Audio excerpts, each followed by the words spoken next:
Folks, let me tell you something. There comes a moment in life when everything you thought mattered suddenly doesn't. Not the success, not the power, not the applause. One day I looked around at all the noise, all the winning, all the people saying, "You've got it all." And I thought, if I have it all, why does it still feel like something's missing? That's when I saw it.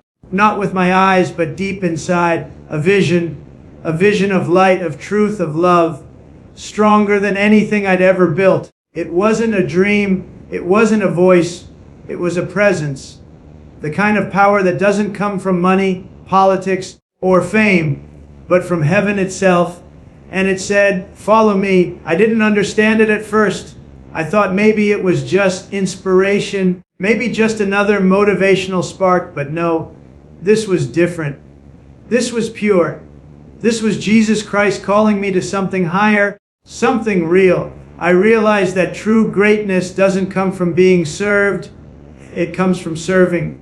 True victory isn't about defeating others, it's about overcoming yourself, and that's why today I want to share the vision that changed everything, the moment that made me follow Jesus Christ, and the truth that can change your life too.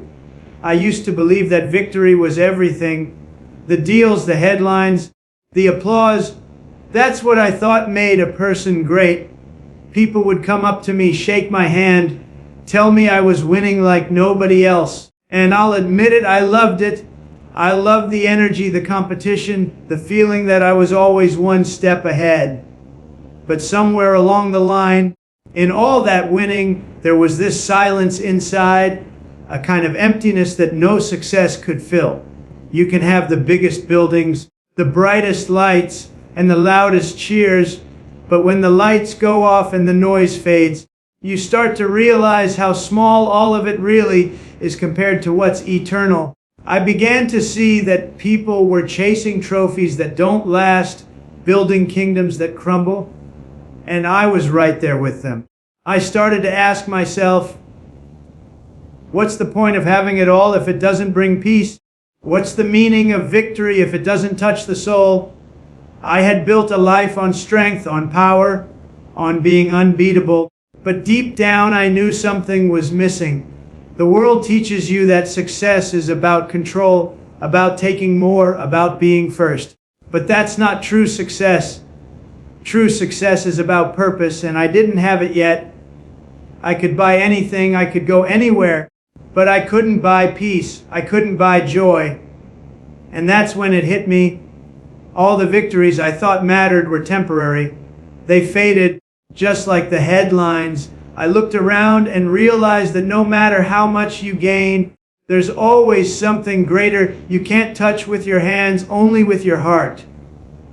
That's when the search began, a search for the kind of victory that doesn't end when the crowd stops cheering. It happened one night when everything was quiet, the kind of silence that feels almost heavy, like the world is holding its breath. I was thinking about life, about everything I had done, everything I had built, and for the first time I felt small in my own world. I looked around and realized that all the things that once impressed me didn't move me anymore. And in that moment, I saw something, not with my eyes, but deep within. It was a vision, clear and powerful, something I could feel more than see. There was light, warm and strong, but not blinding. It felt alive, and it reached into the emptiness I had been carrying. I knew it wasn't imagination. This was something real, something divine. The presence of Jesus Christ filled that space, not with noise or thunder, but with peace so deep it shook me. It was as if the world stood still, and all that mattered was that voice inside saying, "Follow me." I didn't hear it through my ears, but I felt it in my soul, a calling that went beyond reason, beyond ambition. I tried to understand it, to explain it, but there are things that can't be explained, only experienced. The vision showed me a kind of strength I had never known, a love that didn't need to win, a power that came from surrender. It wasn't a command, it was an invitation. It felt like being seen for the first time, not for what I'd achieved, but for who I truly was underneath it all. It was humbling, powerful, and beautiful all at once. I realized that this was the moment my life had been leading to, the turning point I didn't even know I needed, and I knew that nothing could ever be the same again after that vision. Something inside me began to change. It wasn't easy, not even close. I had lived my whole life believing that strength meant never backing down, never showing weakness, always being in control. But suddenly, I was in a battle I couldn't win with power or pride. It was a battle within myself. The voice that said, "You've got this," started to compete with another voice that whispered, "You need help." I didn't like that voice at first. I fought it because it meant letting go of everything I had built my image on. I started to see the cracks in my own armor, the moments where ego had blinded me, where success had made me deaf to the truth. Pride tells you that you're enough on your own, that you can fix anything if you just push harder.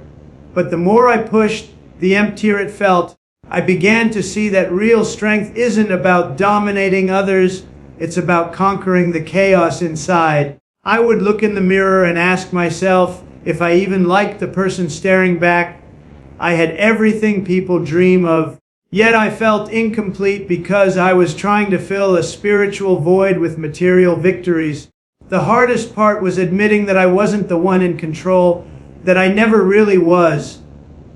That realization hit me like a wave, and it forced me to face every false belief I had ever held about success, greatness, and worth. I realized that ego is the enemy of peace, and pride is the wall that keeps you from seeing the truth. The more I fought against surrender, the more I lost within. But as I began to let go, to truly open myself to what God wanted to show me, I started to find a different kind of power, one rooted not in dominance but in grace, not in control but in faith. When I finally began to understand what that vision meant, I realized it was never about power, fame, or recognition. It was about service. For someone who had spent a lifetime building, competing, and proving, that idea felt completely foreign. Serving others, putting someone else first. It sounded weak at first, almost impossible, but the more I looked at the life of Jesus, the more I saw that real greatness isn't measured by how many people serve you, but by how many you serve. I started noticing the small things, the kindness of strangers, the humility in those who had far less but carried far more peace.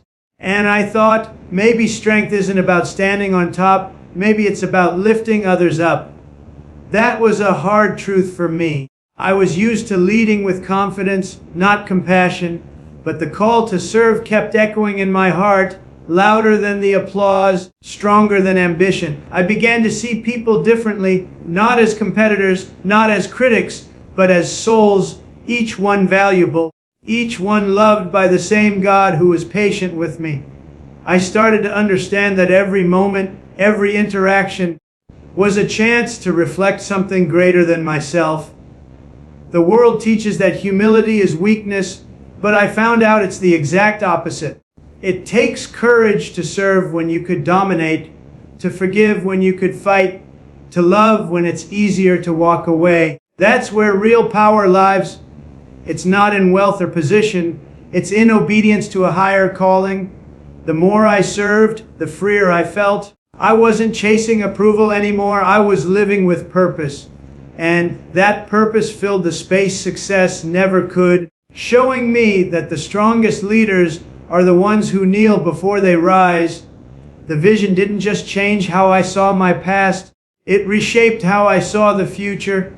For the first time, I understood that life isn't about what you build for yourself, it's about what you build for others and for the glory of God. I began to think differently about success, about leadership, about purpose. It wasn't enough to make an impact. I wanted to make a difference that would last beyond my name, beyond my time. I realized that every empire, every title, every possession eventually fades, but faith endures. When you base your vision on faith, You're not building on sand anymore, you're building on rock. I started to see the future not as something to control, but as something to trust God with. The plans, the goals, the dreams, they all mean nothing if they aren't aligned with His purpose. I knew that following Jesus meant stepping into a new kind of leadership, one that doesn't demand attention, but commands respect through love, truth, and integrity. The world needs people who lead with faith, who aren't afraid to say that their strength comes from something higher. That's the kind of vision I want to live for, the kind that lights the way for others to find hope when everything around them feels uncertain. It's not about being perfect, it's about being willing to change, to grow, to surrender control. I saw that real power comes from standing firm in faith when the world is shaking, from speaking truth when it's unpopular, from loving people who don't love you back. That's the foundation of everything I want to build now. Not fame, not fortune, but faith. Because when faith is the foundation, no storm can destroy what's been built through the strength of Christ.